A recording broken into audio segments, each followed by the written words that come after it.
Swami Narayana,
दुखवे अनेकांचे दुःखे हेची विष्णूची महापूजा अनुभव नाही तुझा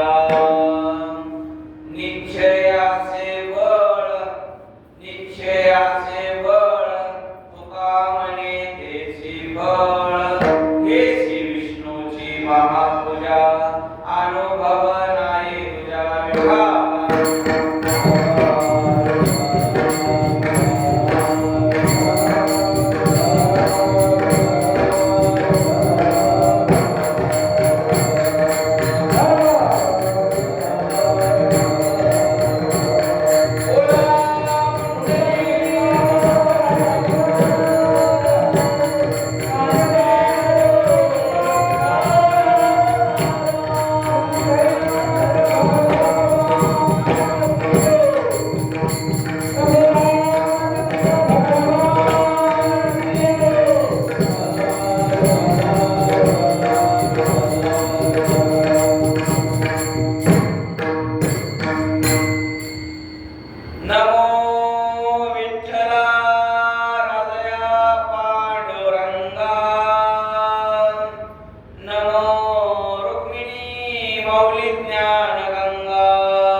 वचन सेवापती हे श्री विष्णूची महापूजा अनुभव नाही तुझा तुकाराम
स्वामी काज गुरु भक्ती पितृवचन सेवापती हे श्री विष्णूची महापूजा अनुभव नाही तुझा प्रस्तुत कीर्तन रूपी सेवेकरता निवडलेला अभंग जगाचे गुरु असणारे जगवंदनीय हृदय सम्राट वैराग्य मूर्ती जगद्गुरु तुकोबारायांचा अभंग आहे.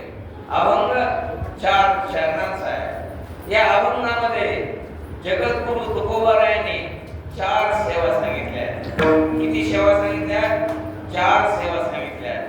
पहिली सेवा सांगितली स्वामी काज गुरु भक्ती, स्वामी काज गुरु भक्ती पितृवचन सेवापती. 4 सेवा सांगितल्या. स्वामी या शब्दाचा अर्थ आहे मालक. मालकाची सेवा ही सेवकाने करावी. 1 नंबरची सेवा झाली. दुसरी सेवा गुरुची सेवा ही शिष्याने करावी. 2 नंबरची सेवा झाली. तिसरी सेवा पितृवचन सेवापती, आई वडिलांची सेवा ही मुलांनी करायची आणि आपल्या पत्नीने सेवा पतीची करायची. या अभंगामध्ये जगद्गुरु तुकोबारायांनी 4 सेवा सांगितल्या. पुढे तुकोबाराय म्हणतात की तुम्ही जर या 4 सेवा केल्या तर तुम्हाला दुसरी तिसरी सेवा करण्याची गरज नाही. हे श्री विष्णूची महापूजा, हे श्री विष्णूची महापूजा अनुभव नाही तुझा. हेच काय आहे? महाविष्णूची पूजा आहे. आणि जगद्गुरु तुकोबारायांच्या जीवनामध्ये जो अनुभव आला तेच अनुभव जगद्गुरु तुकोबारायांनी या अभंगामध्ये सांगितला आहे. पुढे म्हणतात सत्य बोले मुखे, सत्य बोले मुखे दुखवे अनेकांचे दुखे. आपल्या मुखातून खरा शब्द यावा. आयुष्यामध्ये आपण जर खरं बोललो सत्य संकल्पाचा दाता नारायण, म्हणजे आपण जर आयुष्यात खरं बोललो तर आपल्याला काहीच कमी पडू शकत नाही. सत्य बोले मुखे दुखवे अनेकांचे दुखे, म्हणजे एखाद्या कुटुंबावर दुःख असेल त्या दुःखामध्ये सहभागी होणं हे आपलं अत्यंत कर्तव्य आहे. ज्याप्रमाणे आयुष्यामध्ये माणसाच्या सुखही महत्वाचं आहे, आयुष्यामध्ये दुःखही महत्वाचं आहे. सुख आणि दुःख हे काय पाहुण्यासारखं आहे. आपल्या घरी जर एखादा पाहुणा आला तो जास्त दिवस राहू शकत नाही. त्याचप्रमाणे माणसाच्या आयुष्यामध्ये आलेलं सुख ही जास्त दिवस राहू शकत नाही आणि दुःखही जास्त दिवस राहू शकत नाही. पण आपण कुठलीच खंत करायची नाही.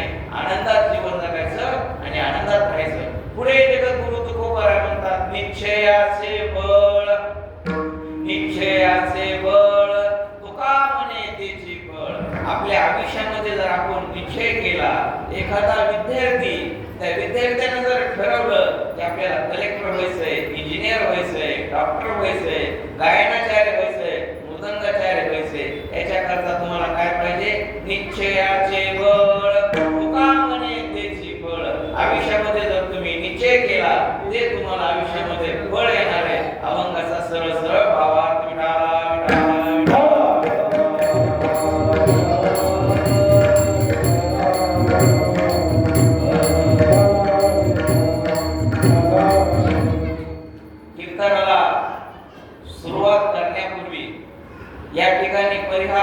तो असा, आज काय आहे? राम जन्म. जगाच्या मालकाचा आज काय झालेला आहे? जन्म झालेला आहे. आणि त्या जन्मानिमित्त, राम जन्मानिमित्त ठेवलेली ही कीर्तन रूपी सेवा आपल्या पवित्रते कुळ पावन तो देश जेथे हरीचे दास जन्म घेतले, त्या पवित्र कुळामध्ये आपले असणारे सर्वांचे आवडते आपले संताजी महाराज जगनाडे यांच्या पवित्र अशा मंदिरामध्ये आज आपण राम जन्माचा उत्सव करीत आहोत. ही सर्व करता आनंदाची बातमी. एका महाराजाकरता टाळ्या वाजवा. आपले संताजी दर्शन घ्या महाराजाचं एकदा सर्वजण. आजचा पर्व काळ काय? नवमीचा पर्व काळ आहे. हिंदू संस्कृतीमध्ये राम जन्म हा करणं ही अत्यंत काळाची गरज आहे. माणसाचा जन्म कोठे व्हावा, कसा व्हावा हे तुम्हाला आम्हाला काहीच कळू शकत नाही. म्हणून या चैत्र पौर्णिमेच्या एप्रिल आणि मार्च या महिन्यामध्ये हिंदू पर्व येते. तो म्हणजे काय? राम जन्म. आणि राम जन्म हे तुमच्या आमच्या करता महत्वाचं आहे. जगाच्या मालकाने तुमच्या आमच्या करता खूप काम केलं आणि तेच काम आता काही वेळामध्ये, काही सेकंदामध्ये जगाच्या मालकाचा जन्म होणार आहे. सर्वांनी काय करायचं? वाटले बघा, एका मिनिटामध्ये जगाच्या मालकाचा जन्म होणार आहे. सर्वांनी आपापल्या हातामध्ये तांदूळ फुलं सगळ्यांना मिळाले का?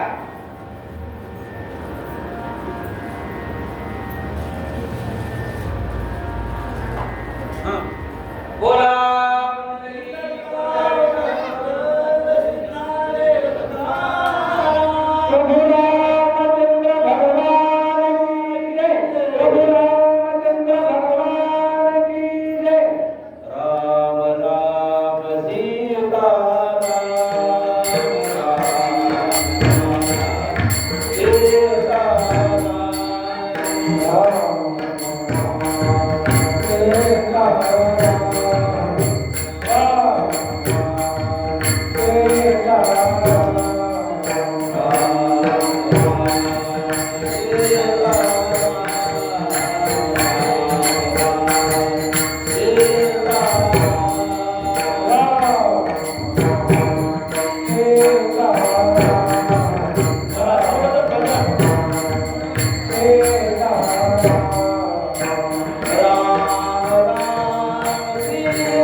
दशरथ राजाला किती मुलं होते ते जर आपण विचार केला तर रामायण सर्वांना माहिती. दशरथ राजाला 3 पत्न्या होत्या. कौशल्या, सुमित्रा, तिसरी कोण? कैकेयी. सर्वांना माहिती. त्या पवित्र अशा 3 पत्न्या आणि रघुवंश कुळामध्ये जन्मलेले दशरथ राजा खूप दिवस झाले अयोध्येचा राजा राज्य करीत होता. धन संपदा सर्व गोष्टी होत्या, परंतु जीवनामध्ये एक दुःख होतं त्यांच्या की त्यांना पुत्र नव्हता, संतती नव्हती. काय करावं ते त्यांना कळत नव्हतं. राजवाड्यामध्ये अनेक जण यायचे, त्यांना महाराज ते करा. दशरथ राजाने अनेक कार्य केले, परंतु त्यांना पुत्र होत नव्हते. एक वेळेस त्याच्या आश्रमामध्ये ऋषी आले आणि ऋषीने सांगितलं, तुम्ही एक यज्ञ करा. ते जर यज्ञ केला तर तुम्हाला काय होईल? संतती होईल.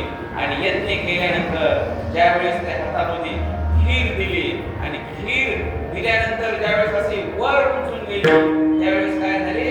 आपल्या तिघी जणीच्या हातामध्ये थोडी थोडी खीर पडली. आणि त्याच्यानंतर 9 महिने पूर्ण झाल्यानंतर जगाच्या मालकाचा जन्म झाला. म्हणूनच म्हणतो आपण पवित्रते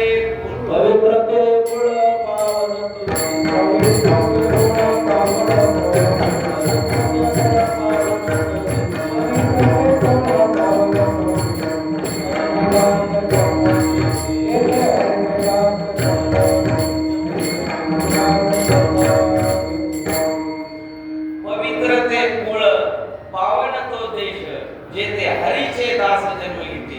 ज्या पवित्र कुळामध्ये प्रभू रामचंद्राचा जन्म झाला, तर तुमच्या आमच्या करता किती महत्त्वाचं आहे. रामाचा जन्म कशामुळे झाला? कशा करता झाला? की रावणाचा वध करण्याकरता. रावणाचं या पृथ्वी तलावर काय झालं? अनेक कार्य ते नासधूस होत होती. दिवसा डोळ्या नुकसानी होत होत्या.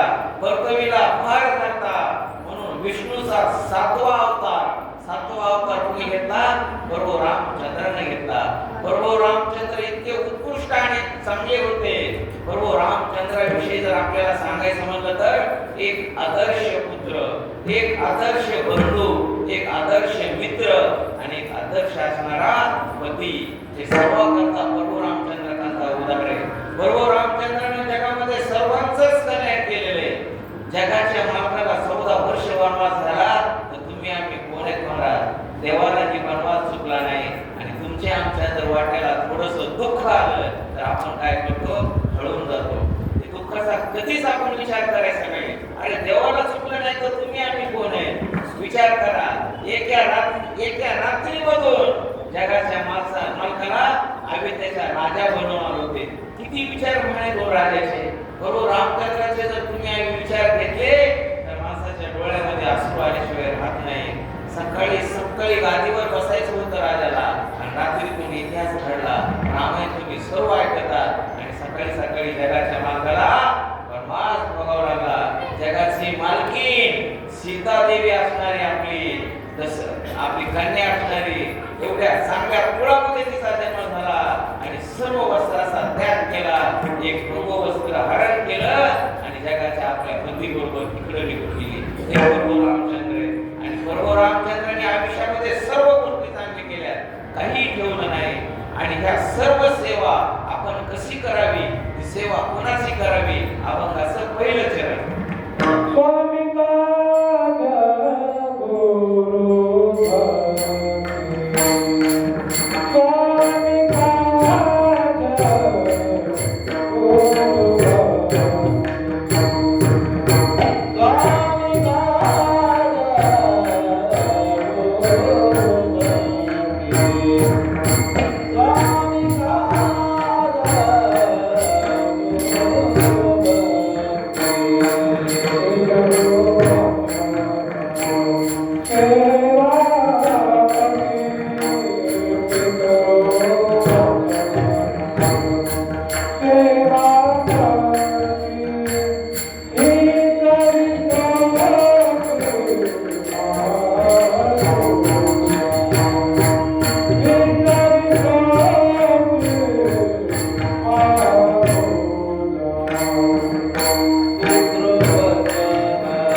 विष्णूची महापूजा अनुभव नाही तुझ्या. स्वामी स्वामी या शब्दाचा अर्थ आहे मालक. मालकाची सेवा कुणी करावी लागते? नोकराने करावी लागते. मालकाची सेवा जर सेवकाने केली तर आपल्याला आयुष्यात काहीच कमी पडत नाही. आपले स्वामी कोण आहेत? जगाचे मालक प्रभू रामचंद्र आणि त्यांचे सेवक कोण आहेत? हनुमंतराय. सर्वांना माहिती हनुमंतरायासारखा सेवक या जगाच्या पाठीवर झाला नाही आणि प्रभू रामचंद्रासारखे स्वामी या जगाच्या पाठीवर झाला नाही. हनुमंताचा जन्म कसा झालाय? धन्य धन्य हनुमंतरायाचा जन्म अंजनीचा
हनुमंतरायाने कोणाची सेवा केली?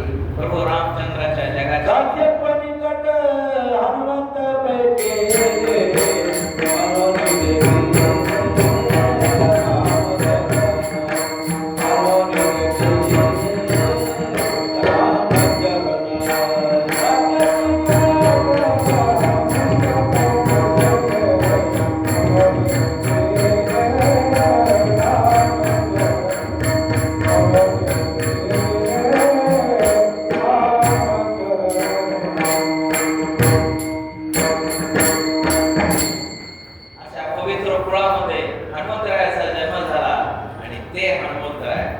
जगाच्या मालकाला एवढं संकट मोठं आलं, अफाट संकट मोठं आलं. 14 वर्ष वनवास झाला आणि हे वनवासामध्ये गेले आणि वनवास भोगत असताना जगाच्या मालकिनीला रावण घेऊन गेले. आता रावण कोण होता? रावणाचा इतिहास जर पाहायचं म्हटलं तर आपल्याला रावण हा शिवशंकराचा भक्त होता. खूप भक्ती करायची रावणाला शिवशंकराची. आणि आपल्या भोळ्या महादेवानं काय केलं? रावणाला सोन्याची लंका दिली. ही कोणाची लंका होती? अगोदर महादेवाची लंका होती. घोळ कसा झाला ऐका. रावण हा ब्राह्मण समाजातील असल्यामुळं विधी पूजा वगैरे करत होता रावण.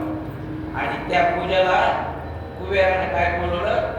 रावणाला बोलवलं. रावण आले आणि भोळे शिवशंकर त्या ठिकाणी येऊन बसले. आता भोळ्या शंकराला हे माहित होतं की लंका आपल्याला येणार आहे, कुबेर आपल्याला लंका देणार आहे. परंतु कुबेरानं एक विचार केला, भोळ्या शंकराला घर आहे का? घर नाही. मागे कुठे राहतात? मशानामध्ये राहतात. त्यांना घर नाही, काहीच नाही. सर्वांचे महादेव असणारे, देवातले देव असणारे मशानामध्ये राहतात. म्हणून कुबेरानं ठरवलं यांच्याकरता आपण लंका बनवायची, सोन्याची चांगली, सोन्याचं घर बनवायचं. तिचं लंका नंतर नाव झालं आणि सोन्यासारखं असं घर बनवलं आणि भोळे शिवशंकर प्रसन्न झाले. आणि कुबेर म्हणजे आता महादेव काय करा, तुम्ही सोन्याच्या त्या महालामध्ये जाऊन बसा म्हणले. महादेव महादेव तो शांत मन लावून बसले होते. म्हणले कुबेर एक काम करा, ती पूजा कुणी केली म्हणली, विधी कुणी केला? तर ते म्हणले रावणाने केला.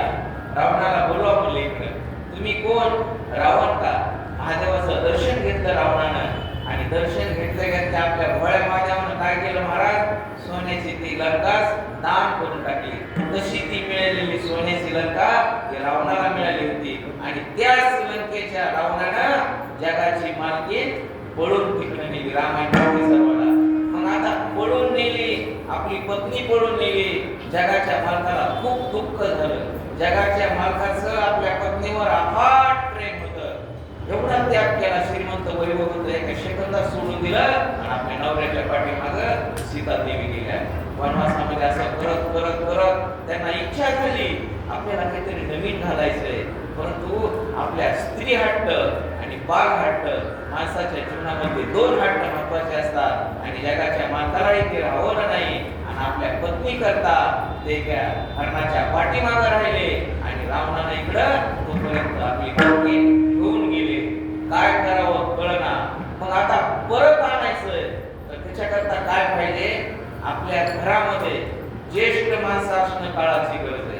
वयस्कर माणसं घरात का असावे लागतात? त्याच्याकरता अनुभव महत्वाचा असतं. मग त्या समुद्राच्या ठिकाणी काय झालं? सर्वजण जमले तिथं जमले जामवंत काका, हनुमंतराय, प्रभू रामचंद्र, लक्ष्मण, सुग्रीव, अंगद अशी अनेक वानर सेना त्या ठिकाणी जमलेली असताना काय करावं तेच कळना गेलं आणि जगाचे मालक शांत डोक्याला हात लावून बसले होते. पर्यायच कुठला निघाला. मग ज्येष्ठ माणूस घरात असणं महत्वाचं आहे. ज्येष्ठ कोण होते? जामवंत काका होते. जामवंत काका पुढे आले आणि आपल्या मालकाचं दर्शन घेतलं. स्वामी चिंता करू नका म्हणले, काही चिंता करू नका. एकमेव असा एक व्यक्ती आपल्यामध्ये तो मालकिनीला परतही आणू शकतो आणि लगेच ते उडाणी करू शकतो. ते लंकेचे हनुमंत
लंकेमध्ये गेल्यानंतर आता पहिल्या दिवशी आपल्याला काही त्याचा मेळ लागतोय का? कारण ती रावणाची लंका होती, एवढी विश्व लंका होती. पहिला दिवस गेला, दुसरा दिवस गेला, 3 दिवस गेले तरीही मालकिनीचा शोध लागला नाही. मग हनुमंतराय म्हणले आता मालकिनीचा शोध लागला नाही, काय करावं? आणि इकडे हनुमान आपले पतिराज असणारे राम चिंतेत बसले होते. निरोप तिकडून कधी येतोय, हनुमंतराय कधी येते, सारखे इकडे आपल्या इकडे तिकडे फिरू लागले.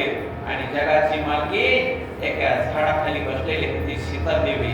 आणि 3 दिवस पूर्ण झाले, हनुमंतराय आणि त्यांची भेट झाली. हनुमंतरायाने सर्व परिचय करून दिला. मालकाकडून आलोय म्हणले मी, तुम्हाला तिकडे न्यायचं असेल तर लगेच नेऊ शकतो, परंतु काहीतरी मर्यादा आहे. इतक्या पळून नेल्यानंतर आपल्या मालकीबाईला आई वडिलांची आठवण, आपल्या बालकांची आठवण, सर्वांची आठवण येऊ लागली. ज्याप्रमाणे तुकोबाराय म्हणतात, एखाद्या वडिलांची मुलगी लग्न झाल्यानंतर तिकडे जाते, तसे तुकोबारायच्या मनावर कन्या कन्या सुरक्षित आहे. कन्या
मालकाची सेवा मी करतोय, परंतु मालकाला वाटायला पाहिजे अशी कुठलीतरी एक आठवण द्या की जेणेकरून तुमचे मालक सुख आणि समाधानी होतील आणि त्यांना कळल की मी सीतेचा शोध लावला. मग काय केलं, सीतादेवीने एक अंगठी काढली आणि अंगठी आपल्या हनुमंतरायाजवळ दिली आणि ती अंगठी घेऊन हनुमंतराय इकडे आले. मग अशी जर सेवा केली तर कोणालाच काही तुम्ही करू शकत नाही. म्हणून प्रभू रामचंद्र सारखे मालक आणि हनुमंतराय सारखे सेवक असेल तर तुम्ही आम्ही काय होऊ, समाधानी हो. विठा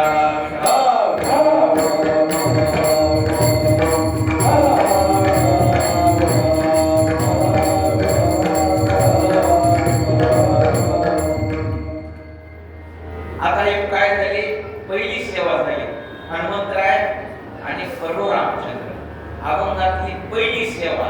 आता दुसरी सेवा आहे ती गुरु आणि शिष्य. आपल्या आयुष्यामध्ये पहिली गुरु कोण, आपली आई. आई काय करते, आपल्याला कुटुंबातले सर्व नाते समजते आणि नाते समजल्यानंतर आई काय करते, आपले काका कोण आहे, आपले मामा कोण आहे, आपली मामी कोण आहे, या नात्याची ओळख कोण करून देते, ती आपली आई देते. म्हणून आयुष्यामध्ये आपली पहिली गुरु कोण असेल, ती आपली आई असेल. आईसारखं दैवत या जगाच्या पाठीवर नाही. दुसरं उदाहरण घेतलं तर द्रोणाचार्य. द्रोणाचार्य सर्वांना माहिती आणि एकलव्य.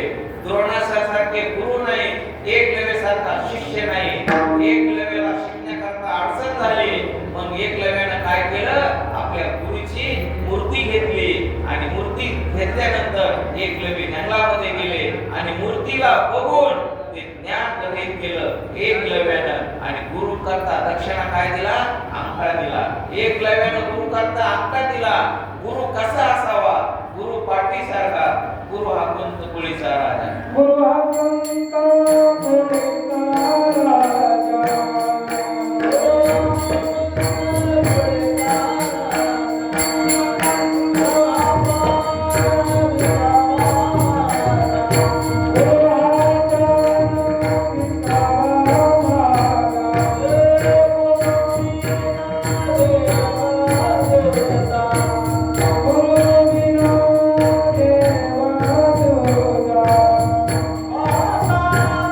Thank you.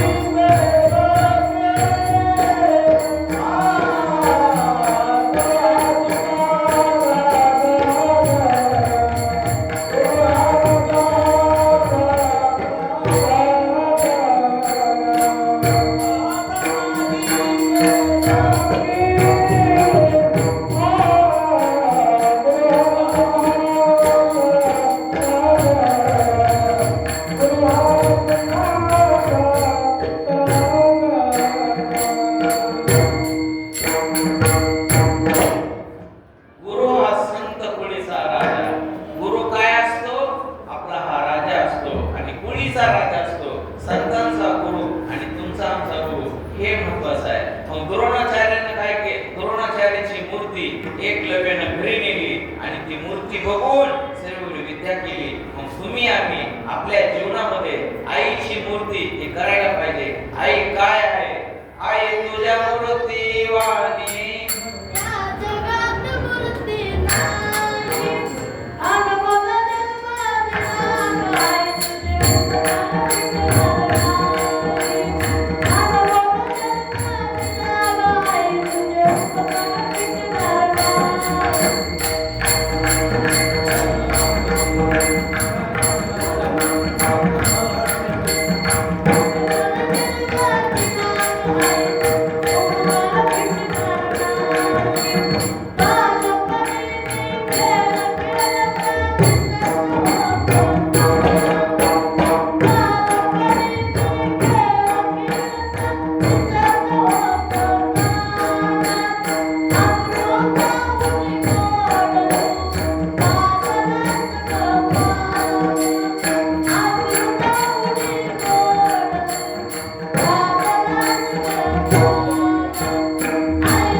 आयुष्यामध्ये आपली पहिली गुरु आहे. ज्यावेळेस आपण लहान असतो त्यावेळेस आपण जर शाळेत गेलो आणि येताना जर उशीर झाला तर वाट कोण बघतंय? ती आई बघते. आईसारखं दैवत जगाच्या पाठीवर असूच शकत नाही. दोनच देव आहेत जगामध्ये, एक आई आणि एक वडील. ह्या दोन देवाशिवाय दुसरं जगात काही नाही. सर्वच या ठिकाणी तुम्हाला सोडून जायचंय. जगामध्ये तुमच्या दोनच गोष्टी महत्वाच्या आहेत, एक आई, एक वडील आणि दुसरे संत. त्या तिघाशिवाय तुमच्यावर कुणीच परम होऊ शकत नाही. कुठपर्यंत तुमच्या सोबत येणार आहे? फक्त त्या ठिकाणी वाटाला सोबत येतात, कुणी सोबत येत नाही. म्हणूनच म्हणतो आपण आई कुणाचे? आई कुणाचे कुणी तुझ्या आई कुणाचे कुणी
कोणाला सांभाळत नाही. आज काय परिस्थिती पाहतो महाराज, वरदाश्रम निघाले. आज डॉक्टर जगदीश शिंदे साहेबाचा मातृपक्षामध्येच वरदाश्रम आहे, ओंकार वरदाश्रम. त्या ठिकाणी लोकांना राहायची वेळ येते, त्याच्यापेक्षा दुर्भाग्य काय. जगाच्या मालकाला तर कसा वनवास झाला, काय काय केलं आयुष्यामध्ये. मग नाते गोते सांभाळणं ही काळाची गरज आहे. ही झाली अपंगातली आपली दुसरी सेवा. आणि दुसरी सेवा सर्वात महत्वाचं एक उदाहरण आहे संत श्रेष्ठ ज्ञानोबा आणि एकनाथ संत श्रेष्ठ निवर्ती महाराज. हे गुरु आणि शिष्याचं नातं आहे. ती चारी भावंड आळंदीमध्ये राहायची. सर्वांनी त्रास दिला. वयाच्या 16व्या वर्षी ज्ञानेश्वर महाराजांनी तुमच्या आमच्या करता पवित्र अशी ज्ञानेश्वरी लिहिली. ती ज्ञानेश्वरी तुम्ही आम्ही वाचायला पाहिजे.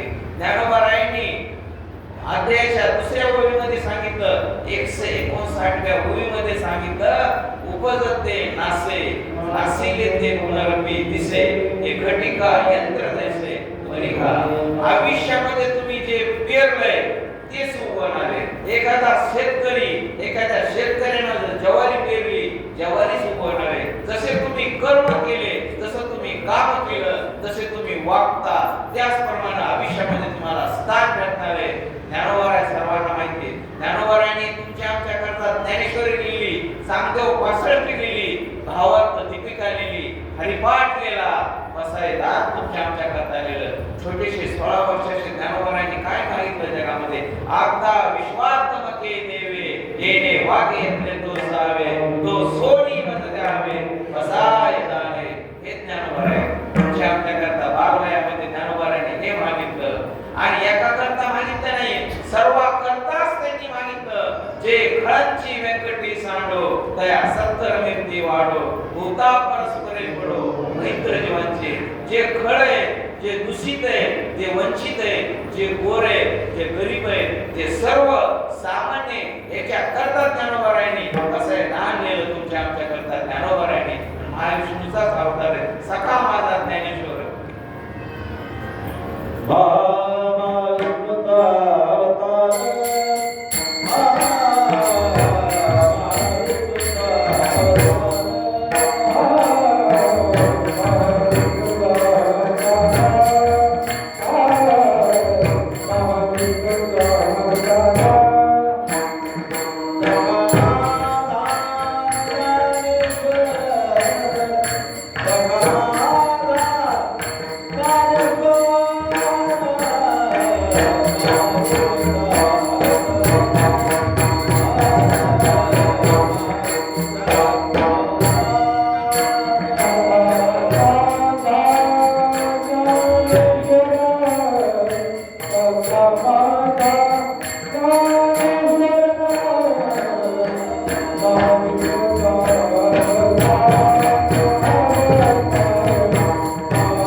नातं डबल होतं. निवर्तीनाथ महाराज त्यांचे मोठे भाऊ होते, थोरला भाऊ होता. हे गुरु आणि शिष्याचं नातं होतं. निवर्तीनाथ महाराजांनी विचार केला, जगाच्या मालकानं कृष्णानं अर्जुनाला भगवद्गीता सांगितली, ती कुरुक्षेत्रामध्ये भगवद्गीता सांगितली. मग ती भगवद्गीता सर्वसामान्य व्यक्तीला कळत नव्हती. ती भगवद्गीता ही संस्कृत भाषेत होती. अनेक अडचणी होत्या सर्वसामान्य व्यक्तीला समजण्याकरता. आणि मोठ्या भावानं आपल्या छोट्या भावाला आज्ञा केली, ज्ञानोबाला तुम्ही काय करा, मराठीमध्ये शुद्ध ज्ञानेश्वरी लिहा. माझी मराठीची बोलत होती.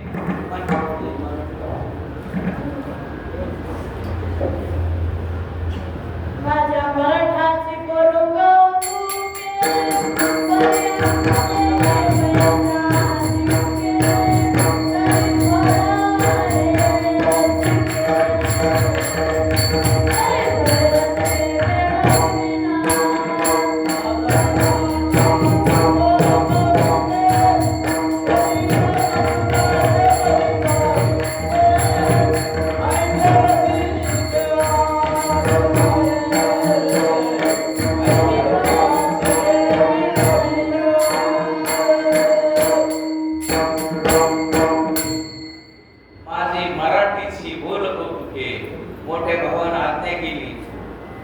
निवृत्तीनाथ महाराज म्हणले, ज्ञानोबा तुम्ही काय करा, मराठीमध्ये शुद्ध ज्ञानेश्वरी लिहा.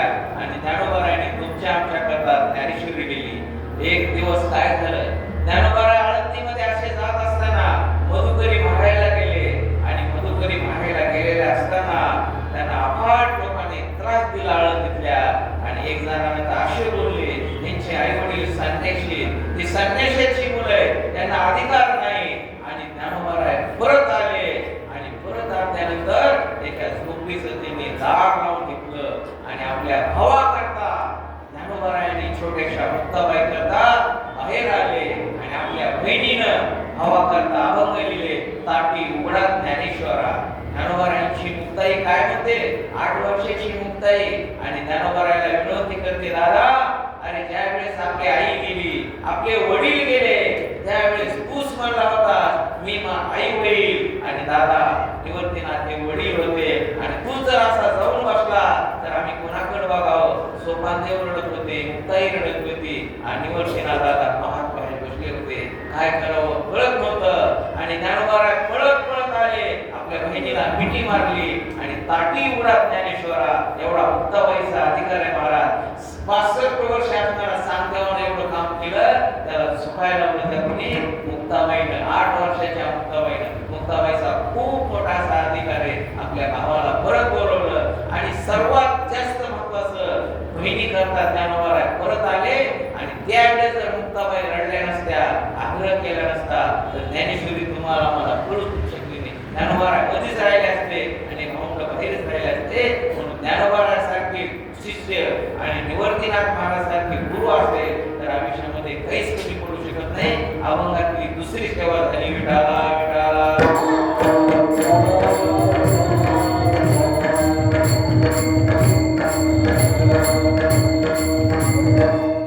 अभंगातली पहिली सेवा आपण हनुमंतराय आणि परशुरामचंद्राची ही पहिली सेवा बघितली. दुसरी सेवा बघितली गुरु आणि शिष्य, ज्ञानोबाराय आणि निवर्तीनाथ महाराज आणि आई आणि द्रोणाचार्य आणि एकलव्य. आता तिसरी सेवा आहे पितृवचन सेवा पती.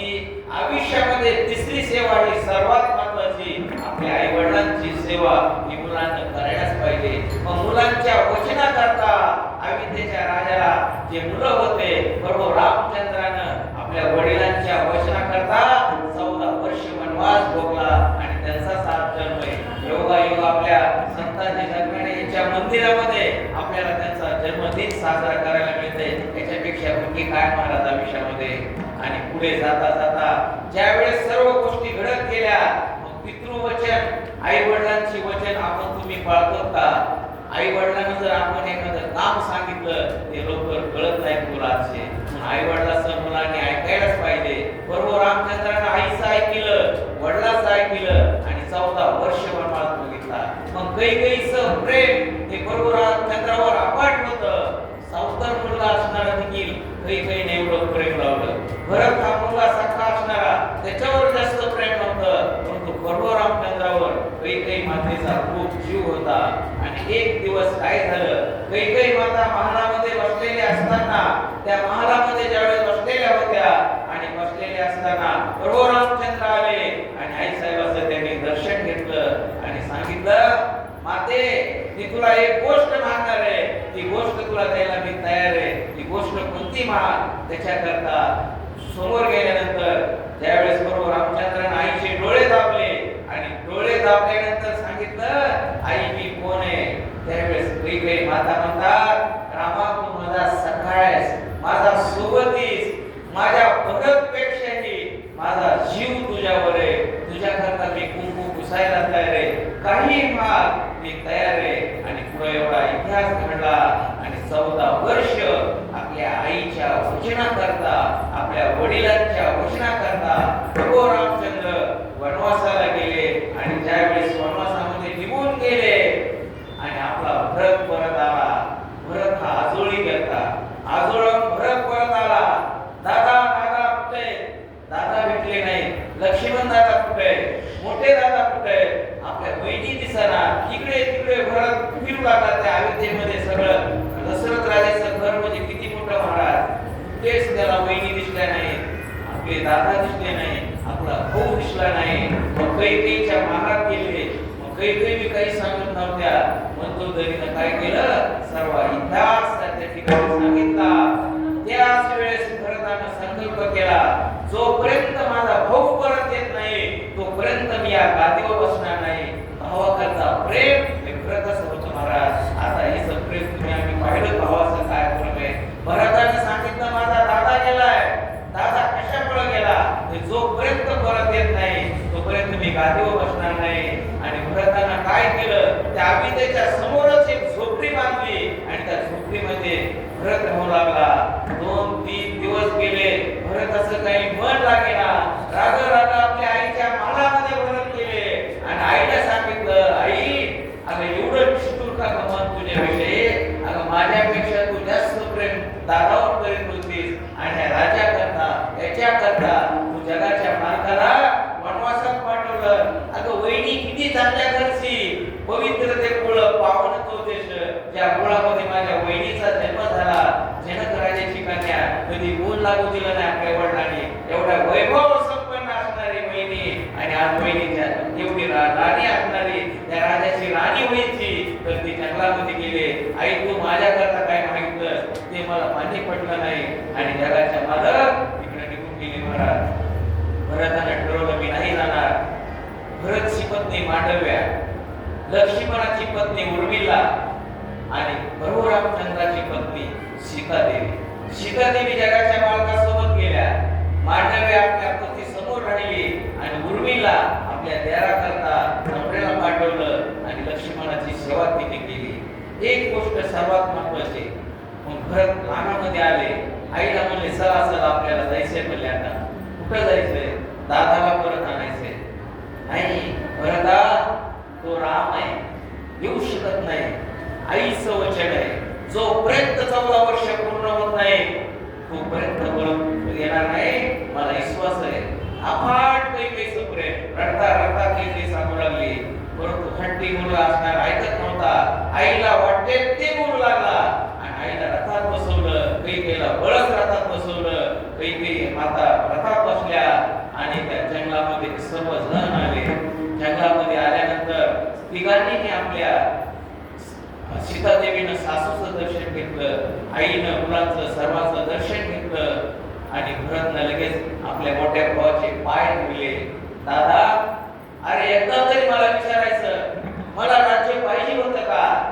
एवढं तुझं आदर्श असणारा तू कसं काय जंगलामध्ये आलास? आपल्या भावाला छोटा भाऊ विचारू लागला, एक दिवस तरी मला काही बोलायचं सांगायचं, हे असे कितीतरी राज्य मी भावाकरता दान करीन. ते भरताचं वाक्य आणि भरतानं पाय काय भरत सोडत नव्हता.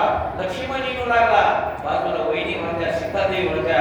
उठा उठा म्हणू लागले तरी उठत नव्हता. आपल्या छोट्याशा भावाला जगाच्या मालकानं जवळ घेतलं, भरताला आलिंगन केलं आणि त्यावेळेस सांगितलं, भरत अरे राज्य करता नाही, मी तिथं 14 वर्ष कशा करता आलोय. पितृ वचन, माझ्या वडिलांना वचन दिलं, माझ्या मी आईला वचन दिलं, जोपर्यंत 14 वर्ष पूर्ण होत नाही तोपर्यंत मी आवेगाचा राजा होऊ शकत नाही. मी याच ठिकाणी 14 वर्ष पूर्ण करणार आहे. काहीच ऐकत नव्हते आणि जाता जाता एकदा विचारलं, मी ज्याच्या करता वचन मागितलं, पितृ वचन, तिसरी सेवा चालू लागली. ज्याच्या करता मी वचन मागितलं, माझे बाबा कुठे, माझे वडील कुठे? त्यावेळेस मी खाली माना म्हटल्या. दशरथ राजा आधीच निघून गेले, स्वर्गवासी झाले, काहीच उत्तर नव्हतं आणि जगाच्या मालकाला ती गोष्ट कळली. ढसा ढसा जगाचे मालक आपल्या बाबा करता रडले, आई करता रडले. अशी सेवा तुम्ही आम्ही केली तर आयुष्यात काहीच पडत नाही. म्हणून प्रत्येक मुलांनी, प्रत्येक मुलीनं आपल्या आई वडिलांची सेवा करायलाच पाहिजे. कारण असे पुत्र कोणाच्या जन्माला येत नाहीत. मुली कन्या पुत्र, मुली कन्या पुत्र होती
मग असे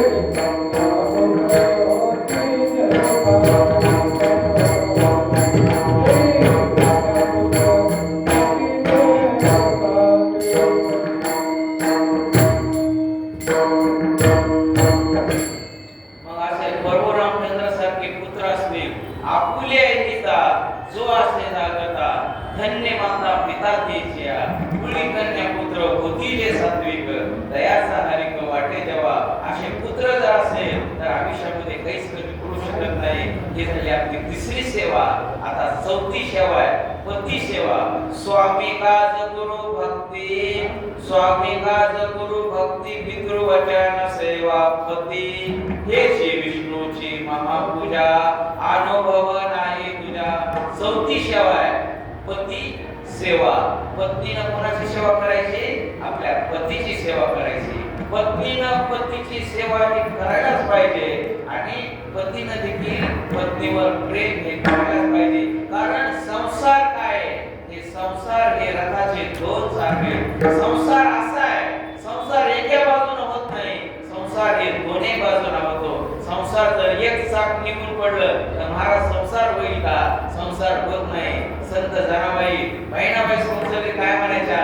अरे संसार संसार जसा चुलीवर तवा आधी हाताला सटके मग मिळेल भाकर.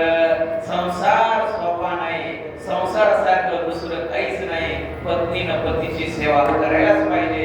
आपला पती कसाही असू द्या तो वाईट वागला त्याला समजून सांगावं. कितीही बोलला तरी त्याला जेवण चांगलं खाऊ घालावं. काही बोलला रागारानं काही बोललं परंतु जेवताना त्याच्यावर कधी राग काढू नका. पती हा परमेश्वर आहे आपला. आणि आजकाल काय करतात महाराज बायका? ते जेवतानाच राग काढतात आणि ते काही जेवत नाही. मग तुम्ही इकडे महादेवाची पूजा करून त्याच्यावर बेलपान होऊन काय उपयोग आहे? तुम्ही सकाळी सकाळी काय करतात? महादेवाला पूजाय जातात आणि त्या महादेवाच्या पोटामध्ये कावळे अडकते. ही पूजा काही कामाची नाही. अरे तुम्ही महादेवाला नाही केलात तरी चालते. पतीची सेवा करा. तोच आपला महादेव आहे. त्याचा जीव आहे सकाळ सोबती हे दोन साथ आहे. एखाद्या आजीला विचारा नवरा गेल्यानंतर काय होते? लय अवघड आहे घरात प्रश्न. तुम्हाला पाणी कुणी भरून देणार नाही. सून देते का पाणी भरून? सून बी देत नाही. लेक देत नाही. तो पतीच असतो. अरे बोल 5-6 वाजता परत येऊ द्या बाबा. आजी कुठे गेली? इकडे गेली तिकडे गेली. तो इकडे तिकडे फिरणार. पाठीमागे वाटणार मी बघू लागलो तुला इकडे तिकडे जाऊ लागलो. दिसल्यावर समाधान मारा. जोपर्यंत आपली बायको दिसत नाही तोपर्यंत बाबाला समाधान होत नाही. म्हणून काय करा? एकमेकावर जीव करा. पती आणि पत्नी हे आपलं जवळचं नातं आहे. कधीही तुटू देऊ नका. दोघांचा एकमेकावरचा विश्वास शेवटच्या क्षणापर्यंत ठेवा. जोपर्यंत सूर्य आहे जोपर्यंत चंद्र आहे तोपर्यंत पती आणि पत्नीचा विश्वास एकामेकाला पाहिजे आणि त्याच्याशिवाय जगात काहीच करत नाही. महाराज 1996 ला एक घटना घडली होती. सत्य घटना आहे ती. 1996 मध्ये एक कादंबरी पण आहे आणि सत्य घडलेली घटना आहे. एका जिल्ह्याचा कलेक्टर होता. कलेक्टर कसा बनला? ज्यावेळेस तो बालपणी गावामध्ये खेळत होता वाईट परिस्थिती होती आपल्या आई वडिलांची. रोज जर कामाला आई वडील गेले तरच त्याला खायला मिळायचं म्हणून इतकी वाईट परिस्थिती. परंतु माळकरी कुटुंब महाराज आणि गावात आज तिच्या इथं कामाला उद्या तिच्या इथं कामाला असं रोज कामाला जायचं आणि आपल्या मुलाला शिकवायचं. एकच ड्रेस त्या मुलाच्या अंगावर 2-2 वर्ष असायचा महाराज. आणि एप्रिलचा महिना लागला की त्याचे पुस्तकं फाटायचे. त्याला वही राहायची नाही. त्याला पेन राहायचा नाही. इतकी वाईट परिस्थिती. कारण आई वडील हे 3 जण घरात राहायचे आणि वडिलांनी रोजानं काम केलं तेच पैसे आणायचे. तो पेन घ्यायचा. एखाद्या मित्राने जर त्याला पेन दिला तर तेच पेन मध्ये तो काठी टाकायचा आणि ती काठी आठवायची. इतकी वाईट परिस्थिती त्या मुलावर होती महाराज. ते मुलगा सरळ त्या वाटेने जात असताना जशा ग्रामीण भागामध्ये वाटा असतात त्या वाट्याने तो मुलगा जाऊ लागला आणि गावातील एक श्रीमंत व्यक्ती त्याच्या पाठीमागे जाऊ लागला. त्याला बाजारला जायचं होतं कुठंतरी आणि सहज विचारलं बाळा कुठे चाललास तू? म्हणले माझे आई वडील तिकडे कामाला गेले मी त्यांच्याकडे चाललोय. आणि जाता जाता त्या मुलाने काय केलं महाराज? त्याच्या हातामध्ये वहीचं पान होतं. वहीचं पान त्यानं असं पाठीमागं धरलं. त्या माणसाच्या लक्षात आलं मुलाला पाठीमागं काय घडलं पाठीमागं? थोडं दुःख वाटलं. तुझी वही संपली का? तुला पेन नाहीत का? आई बाबा कामाला गेलेत का? सर्व त्या गोष्टी त्या श्रीमंत व्यक्तीने ऐकल्या. त्याला दुःख वाटलं आणि तो बाजारात गेला. त्याला बाजारातून त्या पत्नीनं वस्तू सांगितल्या होत्या, त्या कुठल्याच वस्तू घेतल्या नाही, माळव घेतलं नाही, काही घेतलं नाही आणि 127 रुपये खर्चिले. एक डझन वया घेतल्या, एक डझन पेन घेतले आणि ड्रेस घेतला त्या मुलाला. 127 म्हणजे 196 पूर्वी जास्त झाले पैसे, 27 रुपये म्हणजे. आणि परत आला. नवरा बायको घरी बसले आणि बायकोने विचारलं, मालक तुम्ही आज काहीच माळ वाढला नाही?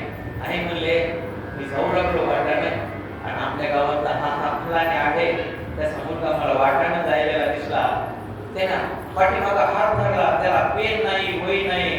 आणि काल परवा मी जिल्हा परिषदेच्या शाळेत गेलो आणि त्या मुलाचं ते शिक्षक नाव ठेवले, तो हुशार आहे मुलगा, पुढल्या सोमवारी आपण बाजार आणू, आपण काय करू, त्या मुलाच्या घरी जाऊ. आई वडील दिवसभर कामाला गेलेले, गरीब कुटुंब महाराज. 5-6 वाजता परत आले. मुलगा आला आणि मुलगा आल्यानंतर श्रीमंत नवरा बायको घरी गेले गरीबाच्या. आता गरीबाच्या घरी महाराज एवढा आदर मिळाला, बसा बसा चहा घ्या, आकारा टाकले, इकडं तिकडं. कसं काय न केलं, कसं काय आला? नाही म्हणले, मी आज बाजारला जाऊन राहतो आणि तुमचा मुलगा मला वाटेत भेटला आणि मला काहीतरी वाटलं की आमच्याकडून छोटीशी तुम्ही काय करा, त्या वयात ठेवा, हे पेट ठेवा. तरी बाप काय म्हणते, महाराज मालक नको नको, मी तुमच्यात काम करीन आणि किती पैसे झाले ते सांगा. ते बाप आहे महाराज, आपल्या मुलाचे कामाचे किती पैसे झाले, त्या वह्या तुम्ही द्यायला त्या मला नको. माझ्या मुलाला वह्या जरी तुम्ही दिल्या तरी मी तुमच्यात काम करीन आणि तुमचे 127 रुपये फेडीन. हे बाप आहे महाराज. बापाने सांगितलं तरी पण त्या व्यक्तीने नाही म्हणले, कामाची गरज नाही, सवा तुम्हाला कधी आयुष्यात तुमचं चांगलं होईल, तो आशीर्वाद दिला त्या नवरा बायकोनं. आणि 20-25 वर्ष निघून गेले आणि 25 वर्ष पूर्ण झाल्यानंतर तोच मुलगा एका जिल्ह्याचा कलेक्टर झाला महाराज. ओडिशा जिल्ह्यामध्ये तो कलेक्टर झाला आणि ज्यावेळेस तो कलेक्टर झाला आणि कलेक्टर झाल्यानंतर पहिल्यांदा तो गावात आला. आपल्या आई वडिलांचं त्यानं दर्शन घेतलं आणि 2 देवाचं त्यानं दर्शन घेतलं. ज्या व्यक्तीने ज्याला 127 रुपये खर्चिले, 127 रुपये खर्चणाऱ्या व्यक्तीचं दर्शन घेतलं आणि सांगितलं, बाबा ज्यावेळेस तुम्ही मला 127 रुपये माझ्या बाबाला दिले, मी बाजूला बसलेलो होतो महाराज. टपा टपा त्या कलेक्टरच्या डोळ्यातून पाणी येऊ लागलं. ते जर 127 रुपये तुम्ही माझ्या कुटुंबाला नसते दिले तर मी एवढा कलेक्टर झाला नसतो. माझ्याकडे एवढ्या गाड्या आहेत, जिल्ह्यासारखं आहे. आणि बघता बघता 3-4 महिन्यामध्ये त्या मुलाचं लग्न झालं. एका प्राध्यापकाने त्यांना मुलगी दिली, सुंदर अशी मुलगी मिळाली. बाबा कलेक्टरला मुलगी मिळाली, सोनं नाणं दिलं, आईने त्या मुलीच्या गळ्यात सोनं घातलं आणि कलेक्टरचं लग्न झालं. 2-3 महिने गेले. जिल्ह्याच्या ठिकाणी कलेक्टरनं घर बांधलं. गावात सगळ्याला वास्तुशांतीला बोलवलं. आपलं पडकं घर गावात होतं, ते घर आठवण म्हणून तसंच ठेवलं त्यानं आणि बाजूला गावाच्या बाहेर जागा घेतली आणि त्या ठिकाणी उंच असं घर बांधलं. जसं घर बांधलं महाराज, त्याचं वाक्य, ते वाक्य लिहिलेलं त्यानं. ज्यावेळेस माझी आई त्या वाटेनं जात होती, एका माणसाचं पाणी आईच्या पदरावर होऊन आलं आणि छोट्याशा बाळाला ठेवलं होतं. याच ठिकाणी माझी आई उंच बघल तेवढं उंच घर बांधली. त्या मुलानं त्याच गावात घर बांधलं आणि 3-4 महिने पुढे गेले आणि कलेक्टर साहेब पुढल्या पटाकामध्ये येऊन बसले घरी आणि आपल्या पत्नीला म्हणले, काय करू, मला गावाकडे जायचे म्हणले, माझे 2 देव राहिले म्हणले. आता तुम्ही बसोबा केला, महादेव केला, सगळे देव झाले, आता कोणते देव राहिले? काय होते बघा, आपल्या पत्नीला जर म्हणलं माहेरी जायचंय तर लवकर बॅग भरली जाते आणि सासरी जायचं म्हणल्यावर बॅगच भरत नाही. कशाला जायचंय, ऊन पडले, तीच इकडे येते, अनेक कारण लागते. कुठे जाताना, सासरी जाताना. आणि माहेरला जायचं म्हणल्यास काय होते, बॅग लगेच भरली जाते. परंतु तो कलेक्टर होता, बायकोला ऐकावंच लागते. कलेक्टरची बायको महाराजने नाही म्हणले जायचंय. रविवारी काय केलं, कलेक्टरची गाडी लाल दिव्याची असते, महाग 2 गाड्या आणि पुढं एक गाडी. ही गाड्या अशाच निघाल्या, गावामध्ये आल्या. तोवर ते आजी आजोबा थकले होते, तेव्हा तरुण होते ना, आता थकले, त्या माळवाचा ढाळजामध्ये बसलेले होते. आजी बघतात कोणाची गाडी आली. मालकाला वाटलं कलेक्टर साहेब आले असते. दर्शन घेतलं दोघांनी आणि सगळी विचारपूस केली. आनंद वाटला कलेक्टरला आणि सगळ्या गोष्टीची चौकशी केली. तुम्हाला काही कमी का? आजीची तब्येत कशी, तुमची तब्येत कशी, सगळी विचारपूस केली आणि दर्शन घेतले. कलेक्टरनं काही पैसे काढले, आजीच्या हातात दिले, त्या आजोबाच्या हातात दिले, ते आजी आजोबासारखे आता हातात दिले आणि जाता जाता आपल्या बायकोला सांगितलं, इकडे ये म्हणले, तुझ्या गळ्यातला जे हार आहे ना, 10 लाखाचा हार होता महाराज, तिच्या बापाने दिलेला होता, कलेक्टरच्या सासऱ्यानं हार दिलेला होता. ते हार काय का म्हणले, आजीच्या गळ्यामध्ये हार. कलेक्टर म्हणले काय? कलेक्टर येणार मला काय असं काय समजना. पैसे दिले ठीक आहे, सर्व गोष्टी केल्या ठीक आहे, फळं दिले ठीक आहे, पर्स बाजूला ठेवते, पर्स मध्ये जेवढे चिल्लर होतं ते बी द्यायला लावलं. तेव्हा काय फोन पे नव्हते, काय नव्हते, पर्स मध्ये पैसे संपले. कलेक्टर काय इथंच राहते का काय करते? रागावून गेला कलेक्टर मॅडम. श्रीमंत घराण्यातली मुलगी रागावले गेल्यानंतर ऐकायचं नाही, कलेक्टर ऐकावंच लागतंय. काय केला, ते हार फाडला आणि कलेक्टरनं त्या गळ्यामध्ये खाल्ला, त्या मॅडमनं खाल्ला, त्या आजीच्या सलामली आपले झाले देव. ते हार तिथंच राहिलं ना. कलेक्टर साहेबांनी दोघांचं दर्शन घेतलं आणि निघाले. बायको रागावली. एका गोष्टी लक्षात येते, आपण गाडीवर बसताना दरपूर बसली की म्हणायचं रागावली आहे. आणि दुसरी गोष्ट एक आहे महाराज, आपल्याकडे जर फोर व्हीलर असली आणि आपण पुढे बसलो आणि ती मागून जर गाडी बसली असेल तर पण दारावर आदळलं तर रागावली. तिथंच ओळखी ती बनवली, तुमची असो आमची असो कोणाची असो, त्या ठिकाणी सगळ्या गोष्टी लक्षात येतात. मग कलेक्टर मॅडम काही बोलच नाही. कलेक्टर मॅडम घरी आल्या. घरी आल्यानंतर पर्स फेकून दिली. आता कलेक्टरचं घर म्हणल्यावर किती दुखावल्या काही बी असणार. खोलीमध्ये गेल्या मॅडम. कलेक्टर साहेब मस्त बाहेर बसले. रात थोड्या वेळ असते, 1-1.5 घंटा असते रात, जास्त वेळ नसते. मग त्या ठिकाणी काय झालं, कलेक्टर साहेब शांत बसले. मग मॅडमच बाहेर आल्या. मॅडम बाहेर आल्यानंतर झालं वाद युद्ध चालू. आता हे जिल्ह्याचा बॉस आहे आणि बायको बोलत असताना कशाचा बॉस आणि काय दन दन दन सपाटा चालू केला. माझ्या बायकोने किती कष्ट केलं, एवढी पगार, त्यांची पेन्शन, भावाचे लग्न राहिले आणि सोन्या एवढं मोठं सोनं दिलं आणि त्या आजीला तुम्ही सोनं दिलं. माझ्या बापानं किती कष्टाने हार बनवला होता आणि त्या म्हातारीला तुम्ही हार द्यायला लावला, म्हातारीला हार द्यायला लावला. ते तुमचे देव आहेत का म्हणले. मला तुम्ही लबाड बोलले आणि देव तर लग्नातच केले आपण, हे देव आहेत का म्हणले. पण ती जी नाही ते कलेक्टरला बोलू लागली आणि बोलता बोलता काय झालं, एक शब्द मातीच्या तोंडून चुकून शब्द गेला. माणसाची परिस्थिती कुणी बोललं, माणसाला वाईट वाटतंय. माणसाचे कपडे फाटले त्यावेळेस वाईट वाटतंय आणि लायकी जर काढली तर लयच राग येते मला. बोलता बोलता ती बायको अशी बोलली, तुमची लायकीच नव्हती म्हणले. तुमच्याकडे काय होतं, तुमची लायकी नसताना माझ्या बापाने एवढं सोनं दिलं, एवढं लग्न केलं. ज्यावेळेस लायकी शब्द निघाला, कलेक्टर साहेब उठले, एकच थापड दिली निघाला. मग तर रडूच लागला. जास्त आता काहीच कळत नाही. मला मारलं म्हणजे तुम्ही त्या म्हातारीला हार दिला, एवढं केलं. बॅग भरायला चालू केलं. बॅग भरता करता काय झालं, चालले तरी कलेक्टर साहेब जिल्ह्याचा बॉस आहे, हे नाही तर दुसरी काय करा, जिल्ह्याचा म्हणलं काय. पण जाऊ बी वाटणार ना, जायचं कुठं आता. सगळे तिकडे तिकडे गेले, कोणाला बोलवा, टावर बाहेर गेलेले. ठेवली बॅग तिथंच. परत चालू केलं. 5-6 मिनिट बोलल्या. आई म्हणली, कलेक्टर साहेबाचा जीव, प्रत्येक माणसाचा आपल्या बायकोवर जीव असते, थोडा राग असते. आई म्हणली, की काऊन हार दिला. आपल्या रूम मध्ये जा म्हणले, एक वही घेऊन ये म्हणले. तिकडं वही या माझ्या बॅग मध्ये. माणसाच्या आयुष्यामध्ये ज्या घटना घडलेल्या असतात त्या घटनेत माणूस लिहून ठेवते काहीतरी, ती वही आण म्हणले. मग कलेक्टर त्या मॅडमने वही आणली. पान नंबर 5 काढ म्हणले. पान नंबर 5 काढला.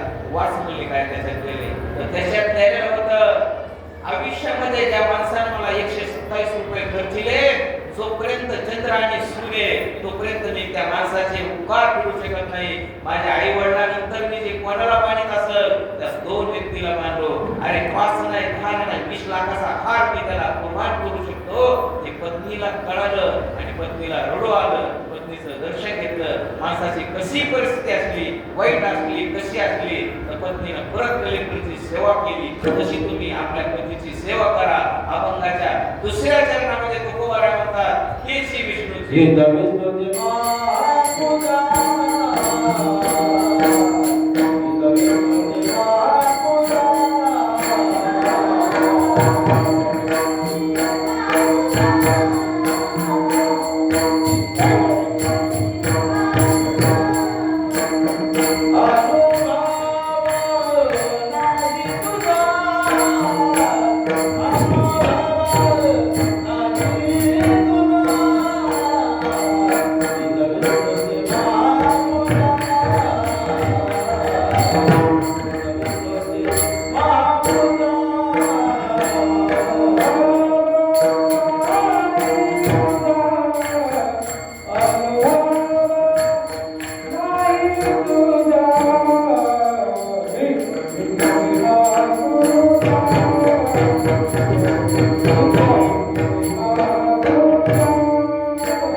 तुकोबारायांच्या आयुष्यामध्ये हीच पूजा आणि हेच अनुभव आले. सगळ्यांनी एकदा ठोकबार पैसा भजन करा.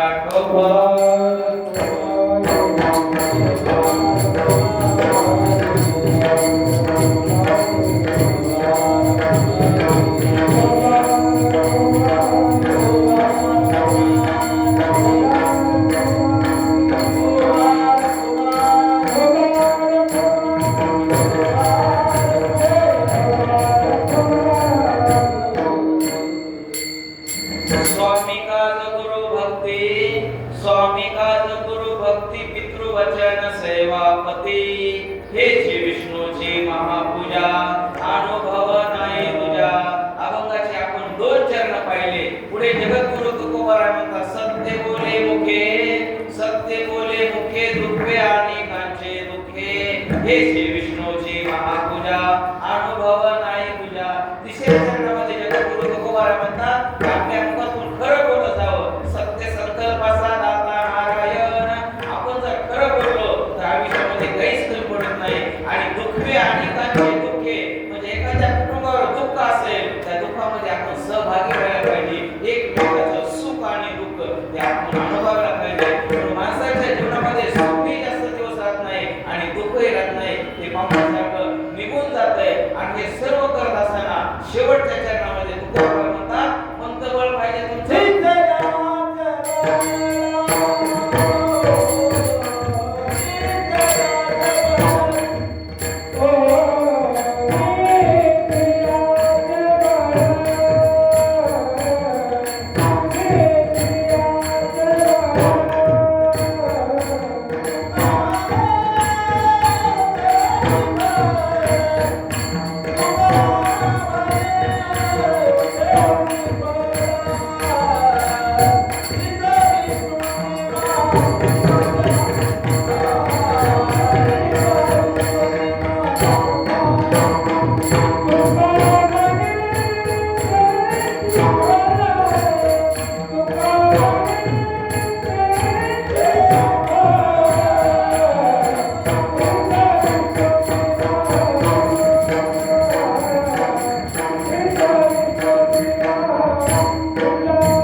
त्यांचे वडील आदिलशाही साखरी करीत होते, परंतु 16व्या वर्षी छत्रपती शिवाजी महाराज झुकले नाही.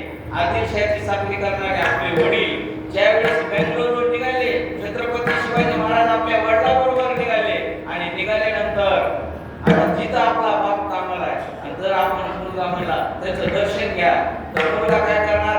दर्शन घेणार. परंतु 16 वर्षाचे छत्रपती शिवाजी महाराज झुकलेच नाही. तो निश्चय होता त्यांचा. निश्चयाचे बळ तुका म्हणे त्याचे बळ, आणि निश्चय केला. आपला बाप म्हणतो याचं दर्शन घ्या, रामराम घाला. शिवाजी महाराज एक नाही दोन नाही निश्चय टाकले, परत आले. आल्यानंतर आई जिजाऊला म्हणले, ह्याच्याकरता तुम्हाला आम्ही इकडे ठेवलं का? मी दुसऱ्याची साखरी करू लागलो. बाळ शिवाजीवर तुम्ही असे संस्कार केले का? एखादा मोठा माणूस भेटला तर त्याला रामराम नाही, चमत्कार नाही, काहीच नाही. तुम्ही असे संस्कार केले जे नाही ते शहाजीराजे आपल्या जिजाऊला बोलू लागले आणि बोलता बोलता निघून गेले. आणि आई थांबली जवळ. काय प्रेम जिजाऊचं आपल्या छत्रपती शिवाजी महाराजांवर. रामायण, महाभारत, अर्जुनाच्या, कर्णाच्या, तरुणाच्या सगळ्या गोष्टी शिवाजीवर घेतल्या होत्या. आई जिजाऊनं पदर जवळ घेतला, मुलाला जवळ घेतलं आणि शिवाजी महाराज बोलायला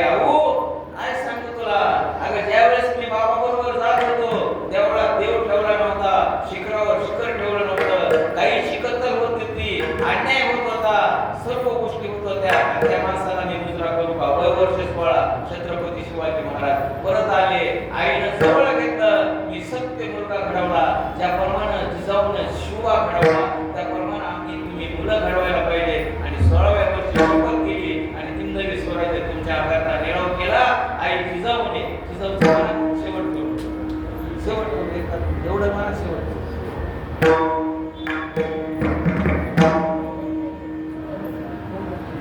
एकच करू. माझे जाऊने प्रिया हवे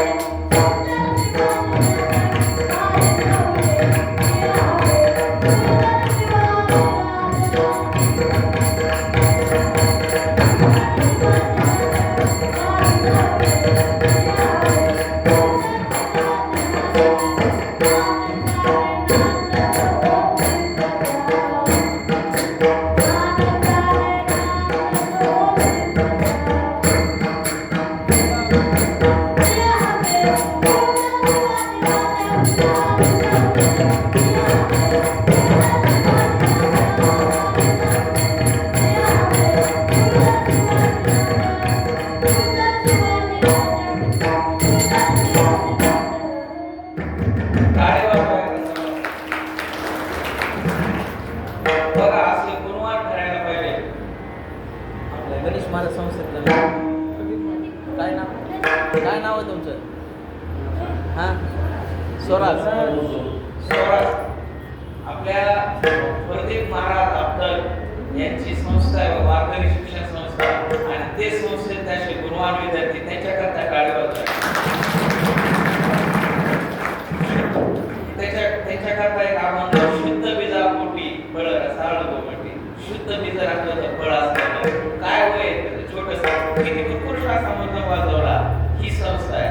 प्रदीप महाराज अब्दल असतील, आमचे गणेश महाराज असतील, या सर्वांच्या संस्था आणि रतन महाराज पवार त्यांच्या संस्थेचा विद्यार्थी. आपलं मानवत एवढं संपन्न आहे महाराज. एखाद्याची पत्नी म्हणली की नवऱ्याला जेवायला द्यायचं नाही, काहीच हरकत नाही. मानवत मध्ये कुठे विरोध जेवायला. अन्नदानामध्ये मानवत नंबर 1 आहे महाराज. एवढं अन्नदान काहीच कमी नाही.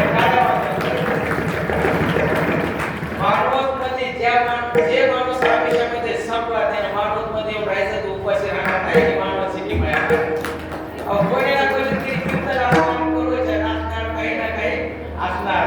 बघता बघता आमचे मित्र असणारे देशमाने सर यांचा फोन आला आणि कोणत्या वेळामध्ये आपले पवित्र असणारे सर्वांचे आपले गुरु संत संताजी महाराज जगनाडे यांच्या पवित्र मला सेवे करण्याचा योग आला.